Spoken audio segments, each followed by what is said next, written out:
À travers la vaste étendue de l'histoire humaine, il y a des histoires qui résonnent à travers les âges. Des récits de pouvoir, de foi, de libération. Elles sont gravées dans notre conscience collective, façonnant les civilisations et définissant notre compréhension du divin et du monde naturel. Peu de récits sont aussi dramatiques, aussi terrifiants et aussi profondément transformateurs que l'histoire des 10 plaies d'Égypte. C'est une saga d'un affrontement entre un pharaon, considéré comme un dieu sur terre, et une force qui cherchait à démanteler toute sa réalité, coup après coup. Ce n'est pas seulement une histoire de miracle, c'est une histoire de confrontation cosmique qui s'est déroulée sur les rives du Nil. Nous sommes attirés par cette histoire, non seulement pour son poids spirituel, mais pour les questions fondamentales qu'elle nous force à poser. Que se passe-t-il lorsque le monde que nous connaissons, les cycles prévisibles de la nature dont nous dépendons, se retournent soudainement contre nous? Est-ce la main d'un Dieu, une intervention délibérée et calculée dans les affaires humaines? Où pouvons-nous trouver des échos de ces événements catastrophiques dans la machinerie complexe, et parfois violente, du monde naturel lui-même? Cette série est un voyage au cœur même de cette question. Nous traverserons l'ombre de chaque plaie, du fleuve cramoisi à l'obscurité suffocante pour comprendre son impact. Nous vous invitons à nous rejoindre dans cette exploration, à suspendre l'incrédulité et à embrasser la curiosité.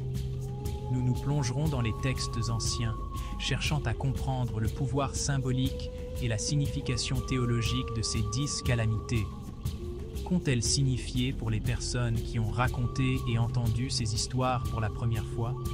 Comment ont-elles articulé une lutte pour la liberté contre un empire écrasant? Mais nous nous tournerons aussi vers le monde de la science, vers la géologie, la climatologie et la biologie, à la recherche de chaînes d'événements plausibles et de phénomènes naturels qui pourraient expliquer une telle dévastation. Le but n'est pas de déconstruire la foi, mais d'enrichir notre compréhension. Est-il possible que la foi et la science ne soient pas des chemins mutuellement exclusifs, mais deux langues différentes racontant la même histoire épique?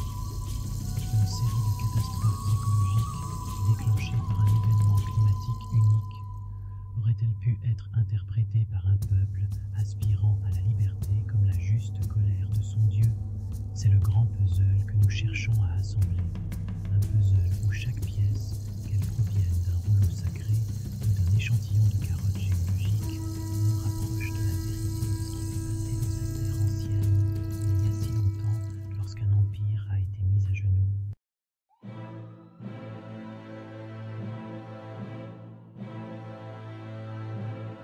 L'histoire commence là où toute vie en Égypte commence, le Nil. Pendant des millénaires, ce fleuve majestueux fut la sève de la civilisation, son dieu créateur. Sa crue annuelle prévisible, la Quête, déposait un limon noir et riche sur les plaines arides, garantissant une récolte abondante. C'était la source de boissons, de nourriture, de transport, de la vie elle-même. Le rythme du Nil était le rythme de l'Égypte. Imaginez maintenant la terreur pure et primitive de se réveiller un matin pour trouver cette source sacrée, ce donateur de toutes les bonnes choses, transformé en une rivière de mort. L'eau, autrefois grouillante de vie, était devenue épaisse, rouge et putride. Le livre de l'Exode dépeint une image glaçante. Aaron, sur l'ordre de Moïse, frappe l'eau avec son bâton, et en un instant, le fleuve se transforme en sang. Mais ce n'était pas seulement un changement visuel, une simple décoloration. Le texte est explicite. Les poissons du Nil sont morts, et le fleuve empestait si profondément que les Égyptiens ne pouvaient pas boire son eau. Ce fut un effondrement écologique catastrophique. Le fondement même de leur existence, la promesse divine du Nil, avait été grotesquement inversé. Il devint le symbole non pas de la vie, mais d'une mort horrible et généralisée, qui imprégnait chaque canal, chaque cours d'eau, chaque récipient de bois et de pierre. L'impact sur la vie quotidienne aurait été immédiat et dévastateur. Sans le Nil, il n'y avait pas d'eau potable pour boire, pour cuisiner, pour se laver. Les Égyptiens désespérés furent contraints de creuser le sol le long du fleuve, cherchant frénétiquement de l'eau souterraine qui n'avait pas été contaminée par cette affreuse affliction. L'odeur de décomposition aurait plané lourdement dans l'air, un rappel constant et nauséabond de la calamité. Les implications économiques étaient tout aussi graves. L'industrie de la pêche, source vitale de protéines pour la population, fut anéantie du jour au lendemain. Le sacré était devenu profane, la source de pureté, désormais source d'impureté. C'était plus qu'un simple désastre, c'était une crise théologique. Les Égyptiens adoraient de nombreuses divinités associées au Nil, telles que Hapi, le dieu de la crue annuelle, et Osiris, intrinsèquement lié au cycle de vie du fleuve. Voir le Nil corrompu de la sorte était une attaque directe contre leur panthéon, une démonstration terrifiante que le Dieu des Hébreux détenait le pouvoir sur les dieux mêmes de l'Égypte. C'était un message, écrit dans le langage de la décadence et de la mort, que les piliers de toute leur vision du monde commençaient à s'effondrer, un par un. Du point de vue d'un scientifique, une rivière se transformant spontanément en hémoglobine est, bien sûr, une impossibilité. Mais la description de l'événement, l'eau devenant rouge, les poissons mourant, l'eau devenant imbuvable, pointe vers un phénomène naturel connu et tout aussi terrifiant. Les scientifiques ont proposé que la première plaie aurait pu être une marée rouge, ou plus précisément, une prolifération d'algues nuisibles. Plus précisément, une prolifération d'un dinoflagellé d'eau douce, peut-être, également connu sous le nom d'algues sanguines de Bourgogne. Dans les bonnes conditions, ces micro-organismes peuvent se multiplier à une vitesse explosive. Qu'est-ce qui aurait pu créer ces conditions idéales? Les climatologues suggèrent qu'une sécheresse prolongée, peut-être causée par un changement des régimes météorologiques, aurait pu rendre le puissant Nil lent et paresseux. L'augmentation des températures aurait réchauffé l'eau peu profonde, créant un incubateur idéal pour ces organismes microscopiques. Le récit biblique mentionne également que la plaie fut précédée d'un message d'avertissement, permettant peut-être à ces conditions environnementales de s'envenimer et de se développer. Le sang, alors, serait l'immense concentration de ces algues pigmentées en rouge, transformant la rivière entière en une soupe toxique et cramoisie. Cette théorie scientifique s'aligne remarquablement bien avec les conséquences du récit biblique. Certaines espèces de ces algues libèrent des toxines puissantes, des poisons qui seraient mortels pour les poissons et d'autres vies aquatiques, expliquant la mort massive décrite dans l'Exode. La mort et la décomposition de milliards de poissons, combinés aux sous-produits métaboliques des algues elles-mêmes, créeraient une odeur vraiment insupportable et rendraient l'eau complètement imbuvable et toxique pour quiconque la consommerait. Le fait que les Égyptiens aient creusé pour trouver de l'eau souterraine est tout à fait logique, car ils cherchaient à puiser dans des aquifères filtrés par des couches de sable et de limon, un système de purification naturelle. Cette explication ne diminue en rien la puissance de l'histoire. Au contraire, elle la recadre.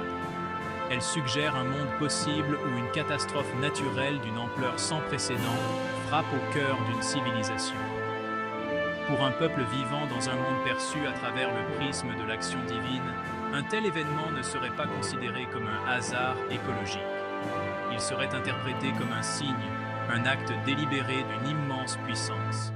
Un dieu qui pouvait manipuler la couleur et la qualité même du Nil était un dieu à craindre. Une force capable de démanteler le monde prévisible et de le plonger dans le chaos.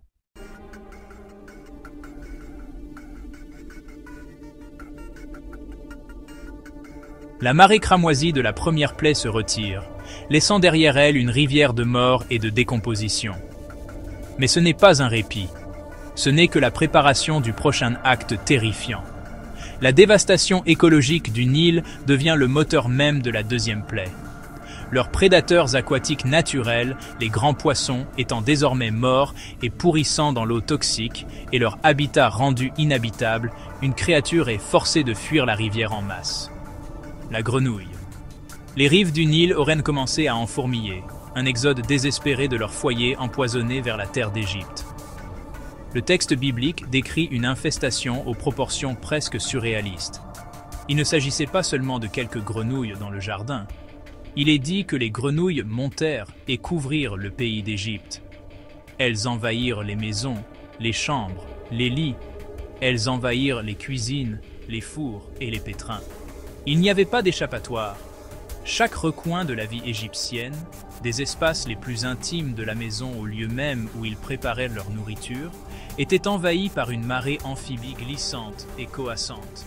La plaie était absolue, une invasion complète et totale de l'espace personnel et public. Imaginez le coup psychologique, le coassement constant, cacophonique, un cœur assourdissant qui ne cesserait jamais, ni jour ni nuit. La sensation de corps humide et grouillant sous les pieds, dans votre lit, sur votre table. La découverte grotesque de grenouilles cuites dans votre pain quotidien. C'est une image de chaos pur, un monde sans dessus-dessous où l'ordre naturel s'est complètement effondré. La barrière entre le monde sauvage et le monde civilisé n'est pas seulement brisée, elle est entièrement oblitérée. Cette plaie était conçue pour rendre fou, pour briser l'esprit par une nuisance incessante, dégoûtante et inéluctable. Symboliquement, cette plaie était un autre coup de maître de guerre psychologique. La grenouille était une créature associée à la déesse égyptienne Héket, une divinité de la fertilité et de l'accouchement, souvent représentée avec une tête de grenouille. Elle était un symbole de vie et de création. Que son animal sacré devienne l'instrument d'un tourment répugnant était une profonde humiliation. Le symbole même de la fertilité égyptienne était transformé en un essaim pestilentiel et suffocant. C'était un autre message. Votre déesse de la vie est impuissante, et le symbole de son pouvoir sert maintenant la volonté de notre Dieu, nous apportant non pas la vie, mais la misère.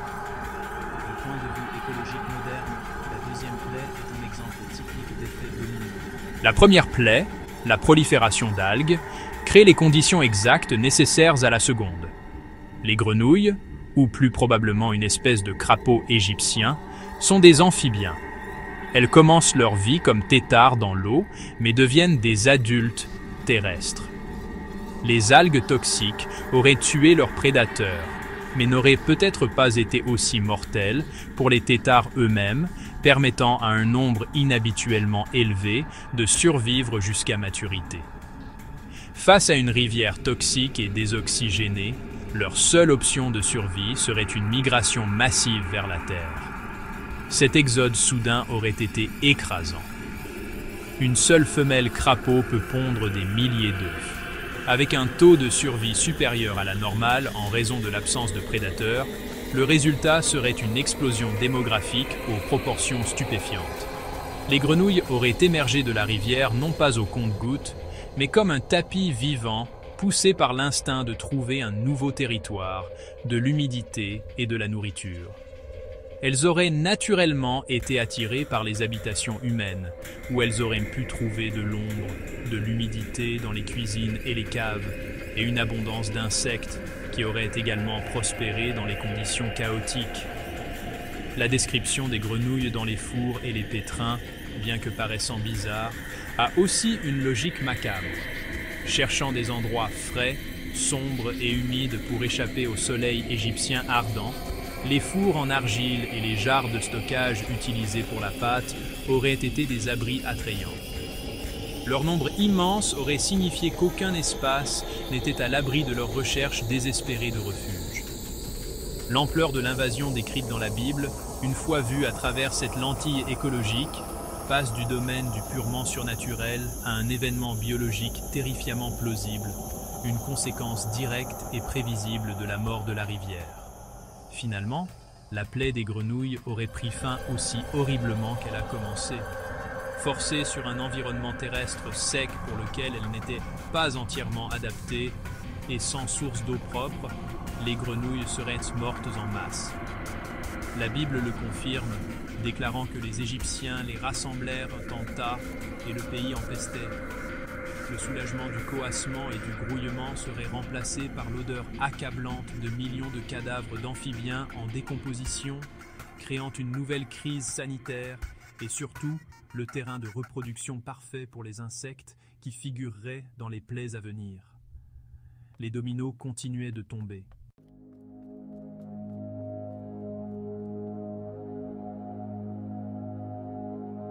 De la rivière sacrée est venue une marée de vie, pour périr ensuite sur la terre. Mais qu'est-ce qui suit la vie? Qu'est-ce qui suit la décomposition? Dans la grande tapisserie du cosmos, un cycle nourrit l'autre. Après les grenouilles, un nouveau tourment a émergé, un fléau rampant né de la poussière, appelé Kinim. Était-ce des poux, des moucherons ou autre chose? Haran a frappé la poussière et un nuage vivant d'insectes s'est levé, envahissant chaque recoin de l'Égypte. Était-ce un miracle ou une réaction en chaîne de la nature? Parfois, la frontière s'estompe.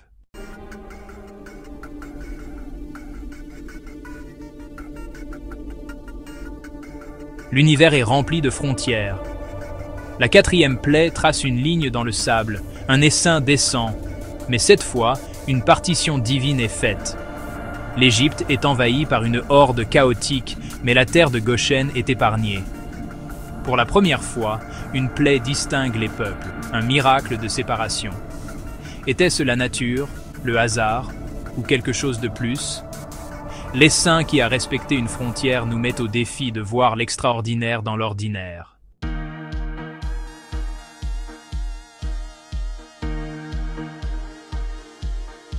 Dans le cosmos, tout est lié. Dans l'Égypte ancienne, des animaux comme le taureau, la vache et le bélier étaient sacrés, des manifestations du divin, des symboles de pouvoir et de stabilité. La cinquième plaie a frappé au cœur de l'Égypte, dévastant le bétail et brisant leur économie et leur foi. Pourtant, les troupeaux des Israélites à Goshen sont restés intacts, un miracle, ou peut-être un mystère de la nature et de l'isolement. La véritable cause reste débattue, mais la chute des bêtes sacrées d'Égypte résonne à travers l'histoire comme un moment de conséquences cosmiques.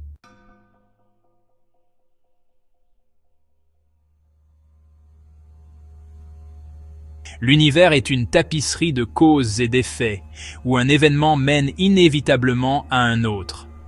Après la mort du bétail, l'Égypte fit face à une nouvelle horreur, une épidémie de furoncles, éclatant de l'intérieur, affligeant tous, riches et pauvres, prêtres et travailleurs, sans distinction. Moïse jeta de la suie devant Pharaon, déchaînant la souffrance sur tout le pays. Personne ne fut épargné, même les magiciens de Pharaon succombèrent. La terre, déjà ravagée, devint un foyer de maladies. La douleur était à la fois physique et spirituelle, une marque de honte et d'impuissance. En fin de compte, la plaie fut un grand égalisateur, humiliant tous et révélant la fragilité de la chair.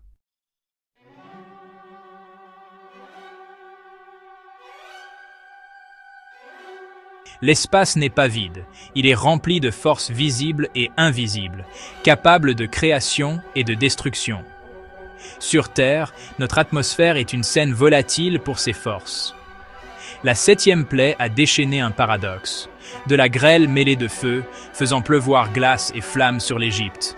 Elle a brisé les récoltes, détruit le bétail et violé l'ordre naturel. La dévastation était absolue, un spectacle terrifiant et blasphématoire. Cette tempête a marqué un tournant, une épreuve de foi et de prudence.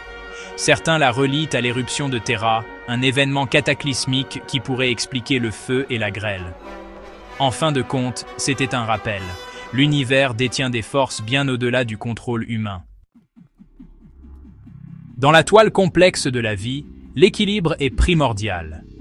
Mais quand les sauterelles envahissent, cet équilibre vole en éclats. Un nuage vivant obscurcit le soleil, dévorant tout sur son passage.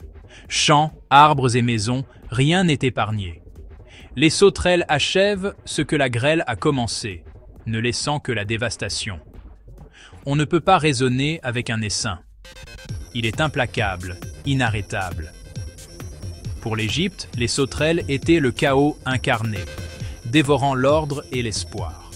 Quand l'essaim a finalement disparu, le soulagement est venu, mais la terre était déjà perdue.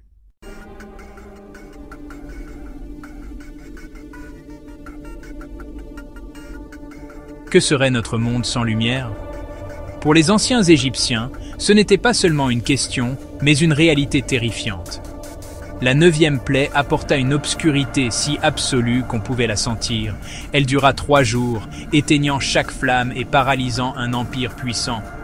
Ce n'était pas une nuit ordinaire, mais un vide suffocant qui défiait le pouvoir de Pharaon et du dieu soleil Ra. Certains croient qu'une éruption volcanique, comme celle de Terra, a projeté des cendres sur l'Égypte, transformant le jour en nuit. Qu'elle soit divine ou naturelle, l'obscurité fut un avertissement glaçant, un présage de quelque chose de bien pire à venir.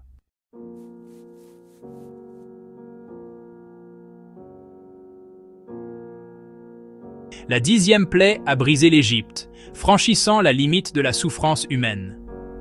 À minuit, une force divine a frappé chaque foyer égyptien non marqué par le sang de l'agneau, emportant le premier-né de l'héritier du pharaon au plus humble captif. Le chagrin a résonné à travers le pays, brisant enfin la volonté du pharaon.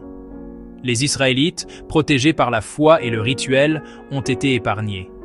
Cette nuit est devenue le fondement de la Pâque, une histoire de délivrance, de perte et du prix de la liberté. L'héritage de la mort des premiers-nés perdure, façonnant à jamais la foi, la mémoire et le sens de la libération.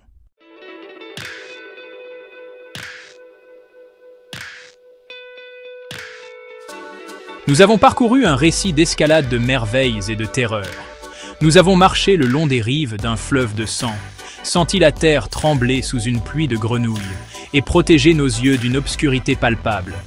Les 10 plaies d'Égypte restent l'une des histoires les plus puissantes et durables de l'histoire, une saga qui a captivé et déconcerté théologiens, historiens et scientifiques pendant des siècles. C'est une histoire qui opère simultanément à plusieurs niveaux, en tant qu'intervention divine, document historique et allégorie politique et sociale puissante. Le mystère n'est pas simplement ce qui s'est passé, mais comment nous devons le comprendre à travers le vaste gouffre du temps. Ces événements sont-ils les actes littéraux et miraculeux d'une divinité toute-puissante, démontrant une domination absolue sur le monde naturel pour libérer son peuple élu? Pour des millions de personnes, c'est la vérité fondamentale du récit de l'Exode, un témoignage de foi fondateur qui ne nécessite aucune validation scientifique. Ou pourrait-il être une réaction en chaîne de catastrophes écologiques, une cascade de phénomènes naturels déclenchés par un seul événement climatique, dont le moment et la gravité étaient si extraordinaires qu'ils ont été interprétés comme une punition divine? Cette perspective ne diminue pas nécessairement la puissance de l'histoire, mais la recadre plutôt comme une confluence remarquable de nature et de foi, où un peuple a vu la main de Dieu dans la fureur du monde naturel. Peut-être que la vérité se situe quelque part entre ces deux pôles. Peut-être que ce n'est pas une question de l'un ou l'autre, mais des deux à la fois. Un monde où les événements naturels, guidés par un but au-delà de notre compréhension, peuvent servir de signes et de merveilles. L'histoire des plaies défie notre désir moderne de catégories claires et simples. Elle nous demande de considérer que l'histoire n'est pas seulement une collection de faits, mais aussi une tapisserie de sens, tissée à partir des expériences et des interprétations de ceux qui l'ont vécu. La puissance du récit de l'Exode réside dans son profond impact sur l'histoire humaine. Un impact qui reste puissant, quels que soient les mécanismes précis derrière les événements. En fin de compte, les 10 plaies d'Égypte servent de miroir intemporel, reflétant nos propres croyances sur le monde. Voyons-nous la main de Dieu, les schémas de la nature ou le pouvoir du récit humain? L'énigme perdure parce qu'elle aborde les questions fondamentales de notre existence, la nature du pouvoir, le prix de la liberté et la recherche de sens face à la catastrophe. Les réponses pourraient toujours nous échapper, enveloppées dans les brumes de l'histoire ancienne et de la foi. Nous vous encourageons à partager vos propres réflexions dans les commentaires ci-dessous. S'agissait-il de miracles, de catastrophes naturelles ou d'une profonde combinaison des deux?